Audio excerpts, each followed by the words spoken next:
दोस्तों नमस्कार। आज हम एक मछली फार्म में आए हैं। किसान भाई से मिलेंगे, जानेंगे कि मछली फार्म की शुरुआत उन्होंने कैसे की और किस हिसाब से उनको ललक आई कि हम मछली पालन शुरू करें। अभी सरकार का यह मानना है कि किसानों की आय दोगुनी करना है 2022 तक। अभी तक तो दोगुनी आय नहीं हुई है, लेकिन हम जानेंगे कि मछली पालन से, मछली फार्म से किसान अपनी आय दोगुनी कैसे कर रहे हैं। तो शुरू करते हैं। किसान भाई, ये सर आपका नाम? मेरा नाम मान सिंह पटले हैं। सभी मेरे कृषक भाइयों को नमस्कार। मैं जिला बालाघाट मध्य प्रदेश का रहने वाला हूं। मैं इस वक्त अपने मछली फार्म भगत मछली फार्म में हूं। करीब 10 एकड़ में मैंने अपनी मछली फार्म का काम चालू किया है और मैंने इसकी ट्रेनिंग या कहा जाए काम सीखा मत्स्य उद्योग बालाघाट परिक्षेत्र मुरजड़ से। मुरजड़ में मैंने एज ए इलेक्ट्रिक के पोस्ट पे काम किया प्राइवेट में। वहाँ से मैंने इस काम को सीखा। मतलब पहले आपने जॉब किया था? हाँ, पहले जॉब करने के बाद उसको छोड़ दिया? हाँ, मैंने मुरजड़ मछली फार्म में जॉब किया। अच्छा। वहाँ से मैंने सीखा भी कि मछली पालन कैसे की जाती है, कैसे हमको अपने खेत में करना है तो कैसे करें।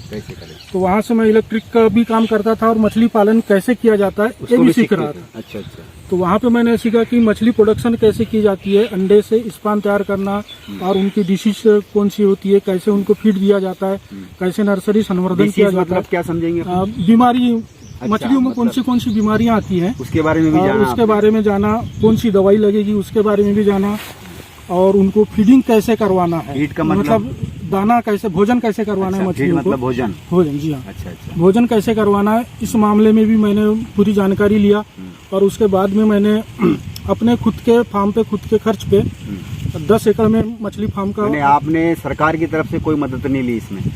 अभी फिलहाल तो कोई मदद नहीं है। भविष्य में चाहूँगा कि मुझे शासन की तरफ से मदद मिल जाए तो मैं एक हेचरी बनाना चाहूँगा और अपने फार्म को और भी डेवलप करना चाहूँगा। मैंने करीब 8-10 साल से, करीब 2015 से करीब ये काम स्टार्ट किया है। अच्छा अच्छा। और मुझे इस ओर इसलिए थोड़ा सा आना पड़ा क्योंकि धान की जो अपन परंपरागत जो खेती कर रहे थे उसमें उतना इनकम नहीं हो पा रहा था। अच्छा। जबकि मैंने जो काम सीखा और जाना था तो उसमें मुझे ये समझ में आया कि मछली फार्मिंग में, मछली प्रोडक्शन करने में धान की या गेहूं की फसल से ज्यादा फायदा होता है। तो मैं इसलिए मछली फार्म में आया। मतलब सर ने परंपरागत खेती को छोड़ के, परंपरागत खेती आज भी कर रहे हैं वो, लेकिन उसको छोड़ करके इन्होंने साइड बिजनेस की तरह एक मछली फार्म को अपनाया। और आज आपके पास कितने टाके हैं सर ऐसे? मेरे पास 8 नर्सरी हैं और 2.5 एकड़ का एक बड़ा सा तालाब है। मतलब 8 टाके हैं? जी हाँ।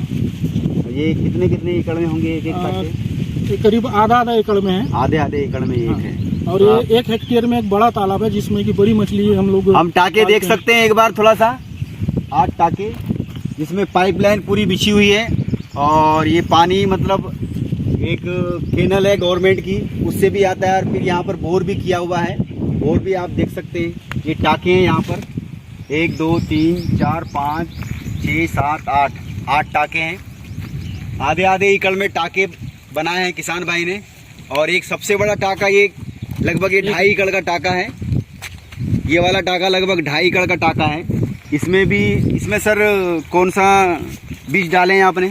इसमें कामन कार्प, रहू, मिर्गल, कतला और ग्रास कार्प का हमने मछली डाला हुआ है। अच्छा। जो कि ये अभी आप देख रहे होंगे मछली। हाँ।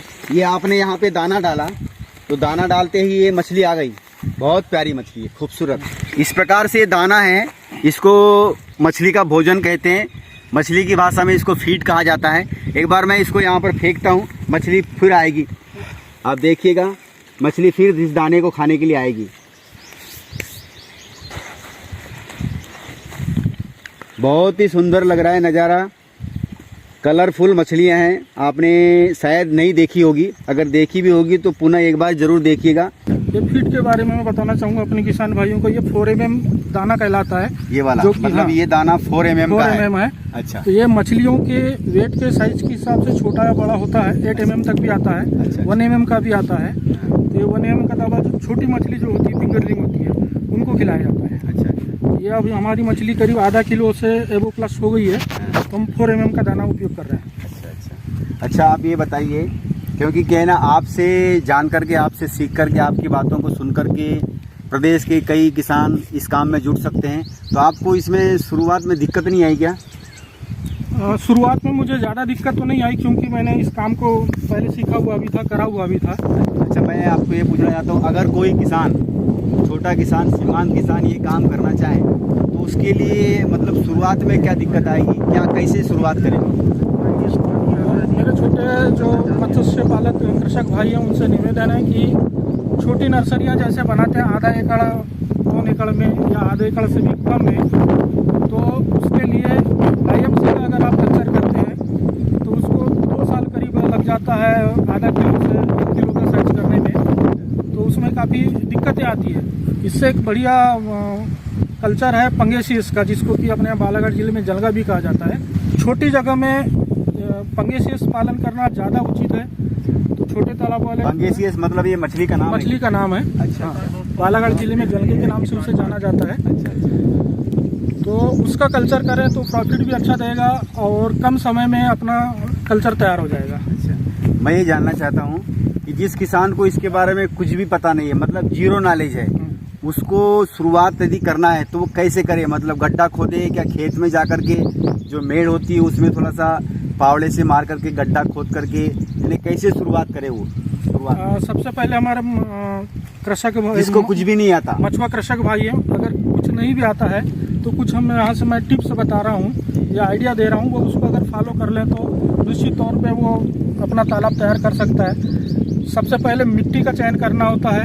अच्छा। और जल का मतलब पानी का सोर्स, पानी होना चाहिए। हाँ, पानी होना चाहिए, चाहे वो ट्यूबवेल का हो, नदी का हो, नाले का हो या नहर का, जैसे भी हो पानी का सोर्स होना चाहिए। बिल्कुल सही बात है। और तीसरी चीज, तालाब में आने जाने की रोड की सुविधा होना चाहिए। अच्छा, चाहे वो कच्चा हो या पक्का हो, जान ले लेकिन आपके आराम से पास आ जा मिट्टी होना चाहिए, मिट्टी के साथ साथ पानी होना चाहिए। मिट्टी में मतलब आप कैसी मिट्टी बोलेंगे? मिट्टी की, जो पानी पकड़ सके। मिट्टी की पहचान करना है तो जहां आप मेरे किसान भाइयों तालाब खुदवाना चाहते वहां की नमी वाली मिट्टी लीजिए और एक ऐसा मुट्ठी में पकड़ के गोला बनाइए, लड्डू टाइप का।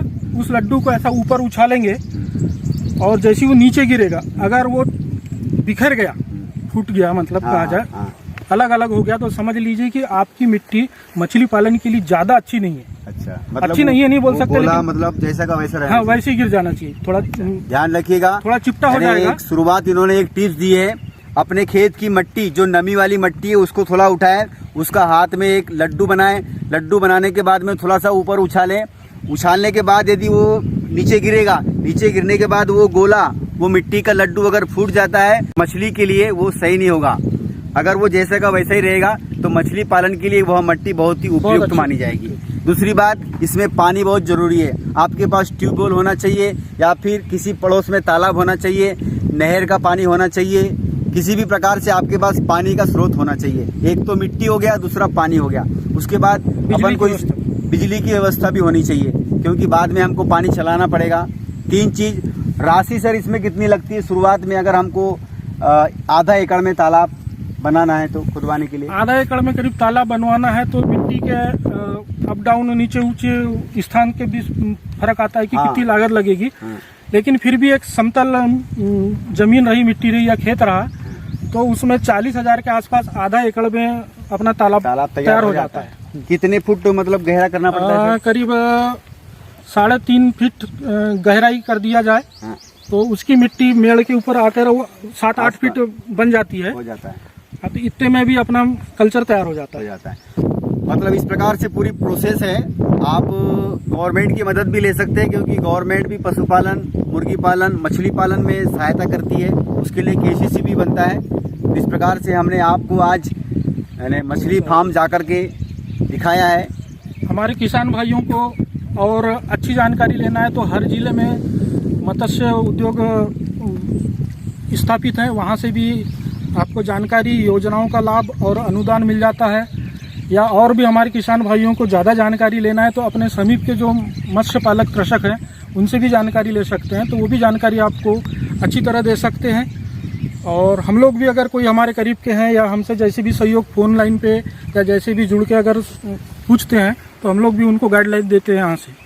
किसान भाइयों, विभाग की तरफ से, मत्स्य विभाग की तरफ से समय समय पे बहुत सी योजनाएं निकलती रहती है, जिसमें जिस मत्स्य कृषक को योजनाओं का लाभ लेना है तो विभाग में जाके वो लाभ ले सकता है। आप ये मुझको बताइए कि पिछले 7-8 साल से आप मछली पालन में हैं, अभी तक आपने एक वर्ष में कितनी कमाई की है? मेरा 8 नर्सरी और 2.5 एकड़ के तालाब से करीब पूरा सालाना टर्नओवर 6 लाख का होता है। 6 लाख आपकी कमाई है कि टर्नओवर है? पूरा टर्नओवर है। इसमें आपकी जो खर्चा है वो निकाल दे तो आपकी कमाई बताइए थोड़ा सा। 3 लाख 3.5 लाख करीब बच जाता है। मतलब एक साल में लगभग 3 लाख रुपए की कमाई है। बहुत अच्छी कमाई है मछली पालन में, और इससे क्या हो सकता है। तो आज हम आपसे मिले, बहुत खुशी हुई।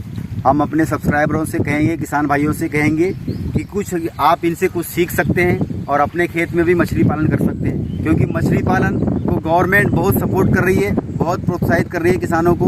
मछली पालन एक ऐसा है, हम प्राकृतिक खेती के साथ, पारंपरिक खेती के साथ, जैविक खेती के साथ भी मछली पालन कर सकते हैं। जरूरी नहीं है कि हम 8 तालाब बनाएं, एक तालाब में भी हम ये काम कर सकते हैं। तो आज के लिए बस इतना ही।